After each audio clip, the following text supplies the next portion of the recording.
Bismillahirrahmanirrahim. In the name of Allah, the most gracious, the most merciful. Dear students, Assalamu alaikum wa rahmatullah.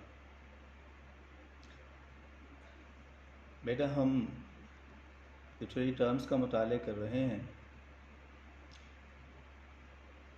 आज की हमारी term है hyperbole.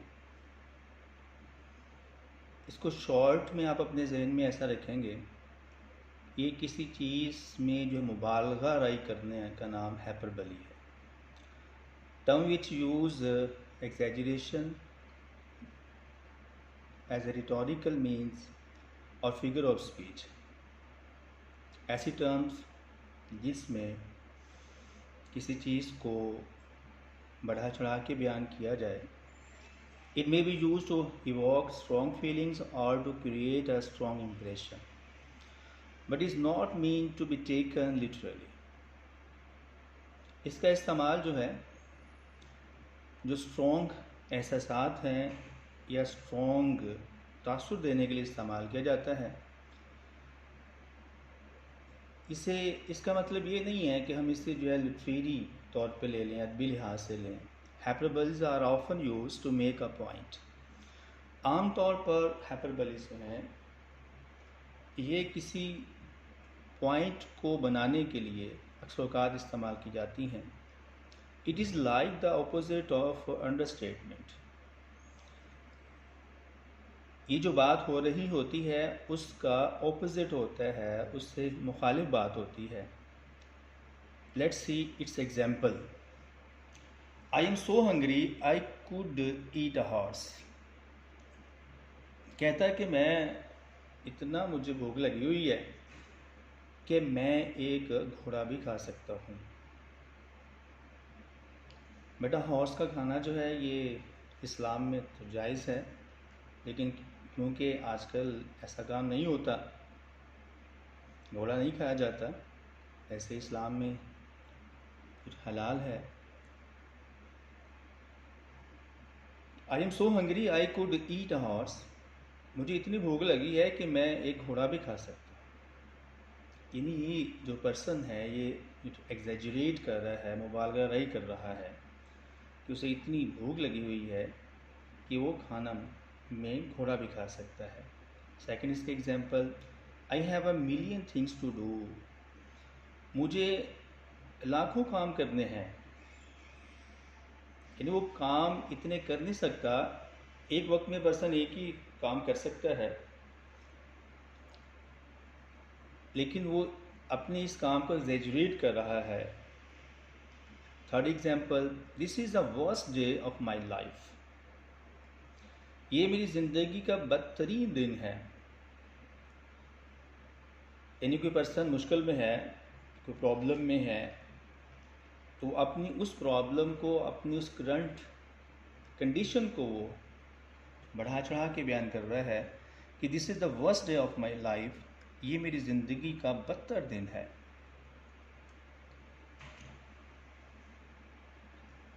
Next हमारी poetic device है metaphor. A figure of speech wherein which a word or phrase is substituted for another that makes a direct or indirect comparison। ये हमारी ऐसी literary term है कि जिसमें हम एक लफ्ज़ या एक फ्रेज़ जो है, फ्रेज़ बेटा इनकम्प्लीट सेंटेंस को कहते हैं, इसे हम इस्तेमाल करते हैं मुआवजा करने के लिए। वो डायरेक्ट होता है या इनडायरेक्टली होता है।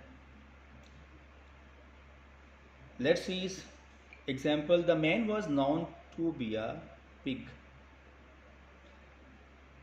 एक आदमी जो है वो सूअर के तौर पर जाना जाता है।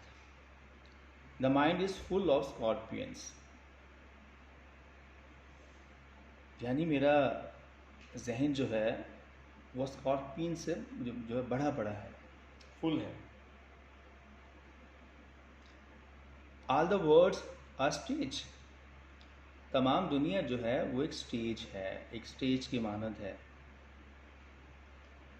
सारी दुनिया स्टेज हो नहीं सकती, लेकिन ये क्या है, ये उसको दुनिया को कंपेयर कर रहा है कि तमाम दुनिया जो है वो एक स्टेज है। नेक्स्ट हमारी लिटरेरी टर्म है symbolism. Symbolism is a literary device that refers to the use of symbols in a literary work. Symbolism जो है ये अदबी डिवाइस है, टेक्निक है, जो कि अदबी काम में सिंबल्स जो है उसका हवाला देने के लिए इस्तेमाल की जाती है। A symbol is something that stands for or suggests something else. Symbol का उर्दू में माना जो कि बेटा अलामत होता है, साइन होता है। कहता है कि एक सिंबल जो है ये एक ऐसी चीज़ है जो किसी चीज़ के लिए या किसी दूसरी चीज़ को जो है तजवीज़ करती है।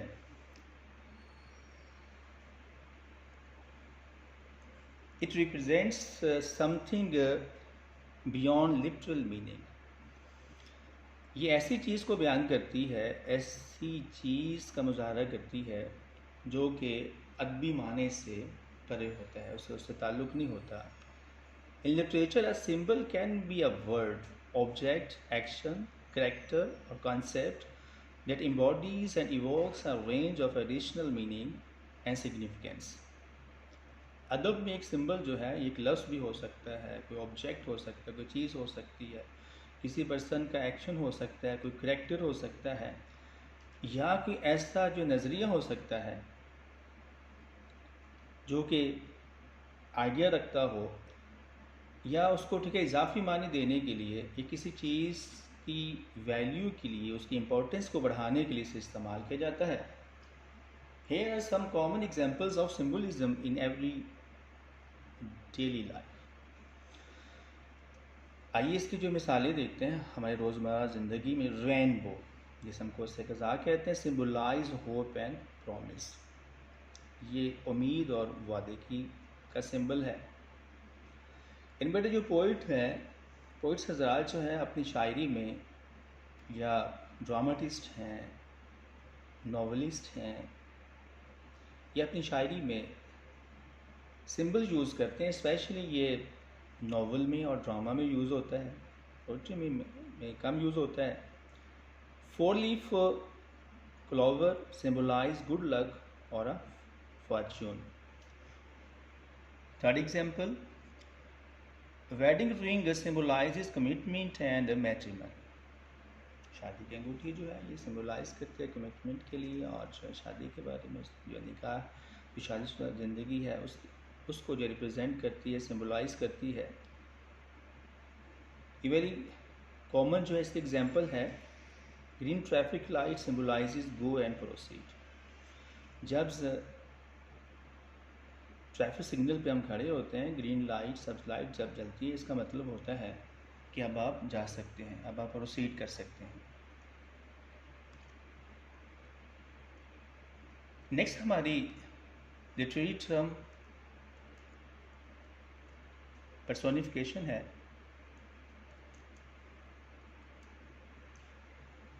पर्सोनिफिकेशन से क्या मुराद है कि जब हम नॉन लिविंग थिंग्स को as a living thing consider करते हैं तो ये पर्सोनिफिकेशन कहलाता है। Personification is the figure of speech where non living objects are describe to seem like people और लिविंग ऑब्जेक्ट्स।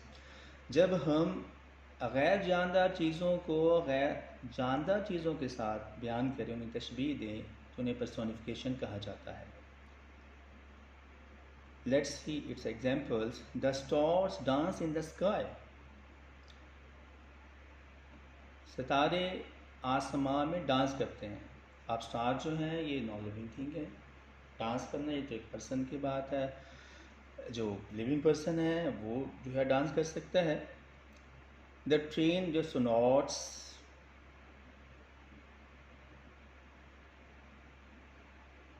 गाड़ी जो है वो जो फुंकारती है, यानी जो फुंकारने का अमल है, ये असल में सांप का काम है। I see the moon and the moon sees me. मैं चांद को देखता हूँ और चांद मुझे देखता है। यानी चांद को देखना ये एक लिविंग पर्सन का काम है और चांद मुझे देखता है। तो ये जो चांद है, जो नॉन लिविंग थिंग है, इसको जो है लिविंग थिंग के साथ पर्सोनिफाइड किया गया है। Snorting noisily as she passes the silent miles of wind bent grasses। ये बेटा फर्स्ट ईयर की पोएम है, नाइट मेल, वहाँ से लाइन ली गई है, जिसका रेफरेंस सेकंड जो एग्जाम्पल में भी दिया गया है कि ट्रेन कहते जब गुजरती है तो वो ऐसे शोर करते हुए गुजरती है, उसकी आवाज़ ऐसी होती है जैसे सांप के पुकारने की आवाज़ होती है। नेक्स्ट हमारी लिटरेरी टर्म है एसोनेंस। एसोनेंस से बेटा क्या मुराद है? Repetition of vowel sounds to create internal rhyming. किसी सेंटेंस की जो रिथम है उसको तख्लीक करने के लिए वॉवल साउंड इस्तेमाल की जाती हैं, यानी वॉवल वर्ड्स हैं वो यूज़ होंगे। ये ऑलरेडी हम एलिट्रेशन में डिस्कस कर चुके हैं, what's the difference between consonants and vowels. Consonants ऐसी साउंड्स हैं कि जब हम उन साउंड को स्पीक आउट करते हैं we feel blockage of air in our vocal cavity. जो फॉर एग्जांपल एन, ब, ठ। और वॉवल साउंड्स ऐसी साउंड्स हैं जब इन्हीं हम स्पीक आउट करते हैं we don't feel any blockage of air in our vocal cavity. हम अपने वोकल कैविटी में जो है किसी किस्म की कोई जो है ब्लॉकेज ऑफ एयर फील नहीं करते, हम इसे फ्लुएंटली स्पीक आउट कर देते हैं, इसे IEOU। Today we may play a game. अब मे, प्ले, डे, इसमें जो है इस लाइन में जो है इंटरनल राइमिंग जो है क्रिएट करने के लिए वोवल साउंड जो वो रिपीट की गई हैं। 3 weeks seem like a long time। 3 weeks seem, ये 3 वर्ड ऐसे हैं कि इन वर्ड्स में जो है वो इंटरनल राइमिंग जो क्रिएट करने के लिए वोवल्स साउंड इस्तेमाल की गई हैं। नेक्स्ट हमारी लिटरेरी टर्म है इमेजरी। ये बेटा लफ्ज़ जो है इमेजिनेशन से निकला है कि जब हम किसी चीज़ के बारे में कोई नाम लिया जाता है, जैसे अगर हम बिरयानी का नाम लेते हैं तो हमारे ज़हन में बिरयानी आती है, उसका टेस्ट आता है और कभी कभी मुंह में पानी भी आ जाता है। द यूज़ ऑफ वर्ड जो descriptive language to convey a mental picture और सेंसेशन। इंसान के जहन में कोई तस्वीर है, कोई बात आ जाए, ऐसी बात की जाए कि उसके जहन में जो है उसकी पिक्चर बन जाए, तो उस इमेजरी कहा जाता है। Let's see it's example. The cold of late December blew against my skin as I walked up to my family's festive house for our daily holiday dinner. As I walked in the door, the aroma of warm apple pie and honey baked ham made me feel at home once again। एक person अपना बयान कर रहा है कि वो उसका कोई फैमिली फंक्शन है जहाँ वो जा रहा है और जाते हुए उसे जो है दिसंबर का मंथ है तो उसे सर्दी फील हो रही है। एक इस जुमले को सुन के ये बंदा फील करता है कि कितनी ठंड होगी वहाँ पे जो है, और जो डिशेस वहाँ पे बनी हुई है उसकी खुशबू से वो कितना इंस्पायर्ड हो रहा है। वैसे आमतौर पर होता है अगर अच्छी डिश हो हमारे सामने उसको देख के मुँह में पानी आ जाता है। सेकंड जो एग्जाम्पल इसकी, The fruit flies swarmed out of the locker as it was opened, and the stench of rotten fruit, moldy bread, and unwashed gym cloths oozed into hall।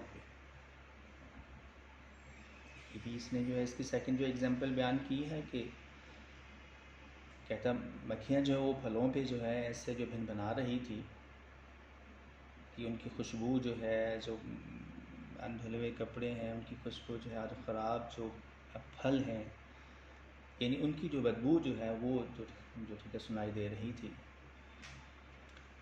Next हमारी लिटरेरी टर्म है foreshadowing. What's mean by foreshadowing? When the author hints about events that may come in the future. जब कोई writer ऐसी चीज़ों के बारे में लिखे जो कि मुस्तकबिल में वो उनका होना पॉसिबल हो सके, तो उसे जो है फॉरशैडिंग कहा जाता है। For example, Eva had a cough and constantly peeled at the smallest exertion. यानी ईवा को खांसी है, वो जो खांसी है उसको उससे उसे क्या हो सकता है, यानी this could for shadow death, उससे उसकी मौत वाकई भी हो सकती है। ये बेटा हमारी आज की टर्म्स हैं। इंशाल्लाह जो रिमेनिंग टर्म्स हैं, 30 टर्म्स, उनका कल हम स्टडी करेंगे। अल्लाह से दुआ है कि अल्लाह की ज़ात जो है आप हमेशा सेहत वाली ज़िंदगी दें। अस्सलाम वालेकुम।